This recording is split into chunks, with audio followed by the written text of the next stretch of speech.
And I think this is the great con of PR. It doesn't put power in the hands of people, it puts power in the hands of politicians. And as I was saying yesterday, the one group of people who would love a hung parliament are the politicians. They can haggle and scheme and negotiate, and I'll have this policy, you have that office, oh, I'd quite like that job. That's not what it should be about.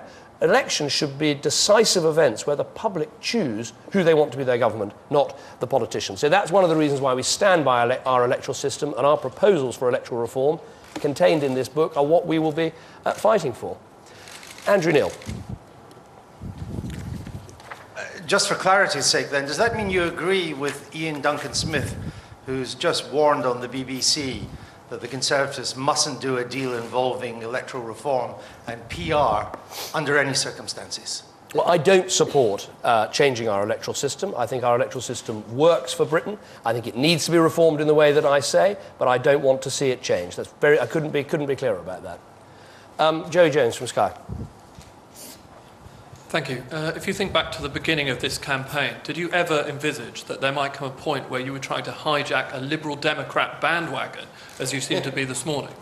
Well, I would say if you go back, not just to the beginning of the campaign, go back 4.5 years, go back to actually longer, go back to the start of my leadership campaign, where I said that the Conservative Party had too narrow a base, and it was time to reach out to people who actually had some conservative sympathies on some of our programme, but also wanted to see a party that was more passionate about the environment, that cared about our civil liberties, that understood that quality of life is very important, that had those points. And some people will still say, even today, oh, why are you whittering on about trees and quality of lives and parks and playgrounds? Actually, when you ask parents, what is it that makes a difference to your life, it is often the community woodland they can walk in. It's the playground they take their children to. These things are fantastically important. Labour don't really understand that because they have such a mechanical, money-driven view of life. The Liberals are too often away with the fairies, and this is actually a modern Conservative Party that gets quality of life, gets environment, gets civil liberties, and that's why we can actually build this broad coalition to get rid of a government that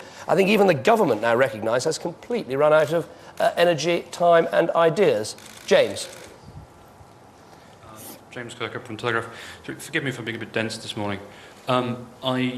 I'm just slightly struggling to work exactly where you are on this question of electoral reform and negotiations. I mean, you've just said several times that you don't want to see any change. So we know what you want and what you don't want. But what would you do? Are you willing to entirely rule out any negotiation in a hung parliament on electoral reform? I support. I couldn't be clear. I can give you the answer as I said to the Observer. I said I can give you the answer in Serbo-Croat. Actually, that's not true because I don't speak Serbo-Croat, but if I could, I would. I support our electoral system. I think it is a decisive way of changing government. I've always backed it. I think it is the right thing for our country to have that decisive electoral system. We are fighting all out for a Conservative majority government, a government that can get things done, a government that can make real changes. That's what people want. And that is what we're fighting for. Ben Brogan at the back. You just made your view on PR clear, but would you be willing to countenance a referendum to see if the British people agree with you? Well, we're not proposing a referendum on PR because we don't support PR. I always think it's rather strange to have referendums on things you don't support that aren't coming down the track. We don't want PR, so we don't want a referendum on PR. If you vote Conservative, you get the current electoral system changed to make it more fair, but you don't give up the right to throw your government out of office. Jon Snow from Channel 4. It comes as a shock to a number of voters that their seats weren't being targeted by you anyway. Doesn't the very fact that you're adding 20 seats to the Ashcroft targets already funded, doesn't the fact that it'll come as a great shock to a number of voters that you're not targeting their seats already. Doesn't the fact that you're adding 20 seats to the Ashcroft-funded marginals that you're already targeting illustrate that the electoral system is a fraud on the electorate, in that you only have to do battle in a very select number of seats? Will you actually give a pledge, not a promise not to propose, but a pledge that the electoral system will not change under your leadership of the Conservative Party? Well, first of all, let me deal with the issue of the extended battleground. Obviously, we have excellent candidates. We're fighting very strong campaigns right across the country. But what we've seen, because of the meltdown in the Labour campaign, is an opportunity to work even harder in certain seats where, you know, frankly, it's always felt that they're quite safe Labour seats, but they're not anymore. They're up for grabs. And so we're pouring our people and energies and efforts into trying to win these seats to help give what I think the country needs, which is a decisive government that can make change happen, that can get things done. And in terms of the electoral system, I think I've made it perfectly clear.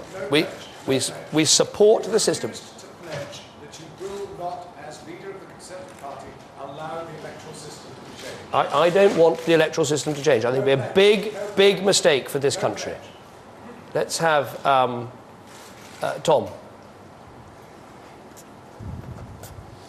What is your response to Nick Clegg's claim that if Labour were to come third in the popular vote, yet gain the overall number of seats, that would make a mockery of first past the post and electoral reform would be inevitable? Well, I think the Liberal Democrats are in a complete muddle and confusion, because they've said on the one hand they won't back Labour if Labour come third, but presumably what that means is if Labour comes second, so effectively having lost the election, you could have the Liberal Democrats propping up Labour and propping up Gordon Brown. And that's why we say one of the dangers of a hung parliament is that you wouldn't get change. You'd wake up on May the 7th and find that Gordon Brown is still there for another 5 years, in spite of the fact that actually they've lost the election. So the question the Liberal Democrats have got to answer today is, OK, so you won't support Labour if they come third. What will you do if they come second? And if they're prepared to answer the first question about coming third, why won't they answer the question about coming second? Seems to be they're in complete confusion. And it just shows the massive uncertainty there is from voting Liberal Democrats. So the only way you get the changes you want, particularly on the issues we're talking about today, environment, civil liberties, quality of life, the only way you get the changes you want is by voting Conservative. Michael Crick. When Gordon Brown became Prime Minister, he invited Liberal Democrats to join his government. Is this something that you'd be willing to contemplate? Well, I think we have a very good team in the Shadow Cabinet, some of whom are arraigned here today. What we want is a majority Conservative government with the team that people have been able to look at and interrogate and ask questions of, actually running the country. That is what we want to happen. I think that, you know, if you look at the team, it's a very strong team and it's a team ready for government. That's what we want to do. Let's have the gentleman at the back. I'll come to you, Andy, next. Thank you. Nick Lester, Northcliffe Newspapers. Isn't this tactic of enlarging the number of seats that you're targeting, isn't that an acknowledgement that you're going to struggle to take seats that you had to win, seats like Cheltenham, Torbay, and with the resurgence of the Lib Dems, that's landed you in problems? And just quickly, secondly, just on this issue about giving local people on green spaces, isn't that what councils are for? Thank you. On the first point, I mean, I've been to Torbay. The campaign's going extremely well there. I had a very nice clotted cream ice cream walking along the seafront. The campaign in Cheltenham, my understanding, the campaign is going extremely well there. So we are working very, very hard to win seats off the Liberal Democrats in many parts of the country, some of which I'll be visiting today. In terms of green spaces, yes, of course, many councils provide excellent parks and playgrounds and green spaces, but there are occasions when actually they don't, and we believe there's an opportunity for local communities to come together and do more. I spent some time during this campaign at Balsall Heath in Birmingham, where a community organisation came together and took over the running of the parks and the green spaces, has massively improved the quality of those places, has actually made some money out of selling plants and other things to put back into the parks, and is a great example of the big society, of people coming together, doing more, and recognising that real localism is not just passing power from central government to local government, but actually driving it right down to local people as well. I mean, Caroline, perhaps you'd like to come in on that. Well, I think a lot of councils have sometimes areas you might call unutilisable green space. If I take, big council estates, very often they were designed in high-density housing and spaces, for example, for drying the washing, which these days people don't use. And unutilised green spaces or corners on estates can become magnets for antisocial behaviour. Residents complain bitterly to us as MPs when there is some part of their estate that is a magnet for trouble. So what we're saying is, let the local community change the use of that space, bring it back into use as utilisable green space. Obviously, you've got to make some resource available.